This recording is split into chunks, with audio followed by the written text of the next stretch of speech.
Alors, suite à l'annonce de la prise en compte par Aweber des caractères accentués au niveau donc des formulaires opt-in, des formulaires d'inscription, j'ai décidé de réaliser quelques petits tests et je vais maintenant donc les partager avec vous en vidéo. Donc pour ce test, j'avais créé un formulaire voilà, très basique.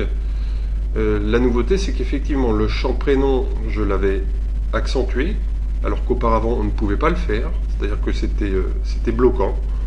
Donc auparavant on mettait votre prénom par exemple sans l'accent, et on précisait éventuellement entre parenthèses sans accent pour inviter les internautes à indiquer leur prénom sans les accentuer. C'était un petit peu compliqué. Donc on va voir que c'est différent maintenant. J'ai également accentué voilà, une lettre dans le texte du bouton. Donc j'ai placé ce formulaire sur une page test. Au préalable, avant de vous montrer les résultats, je vais vous montrer ce que ça donnait auparavant, avant les changements, comment déjà le formulaire apparaissait ou pouvait apparaître.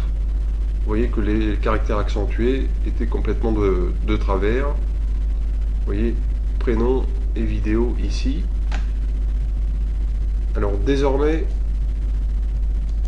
donc voilà le formulaire placé sur une page web. Donc je vais tout simplement renseigner un prénom un petit peu compliqué, en tout cas qui contient des caractères accentués, donc un CCD, et puis le E avec les trémas.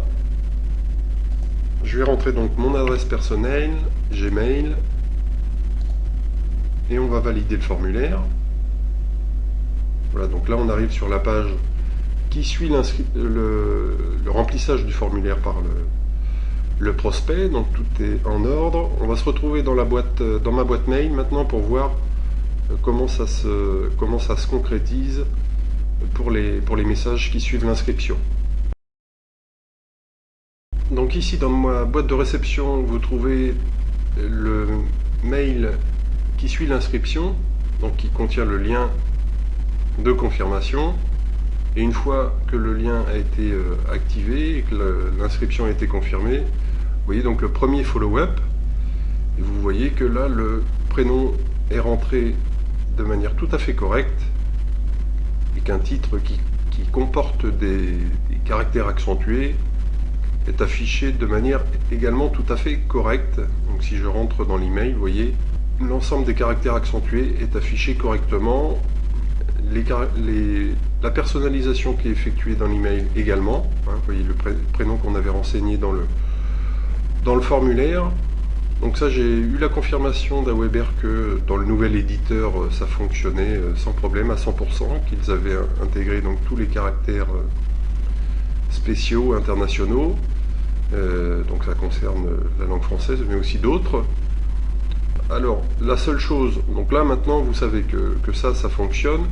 Pour l'ancien éditeur d'Aweber, puisqu'il y a un nouveau depuis quelque temps, pour l'ancien éditeur, il peut encore subsister quelques bugs, donc ça reste à tester. Pour le nouveau, ça fonctionne.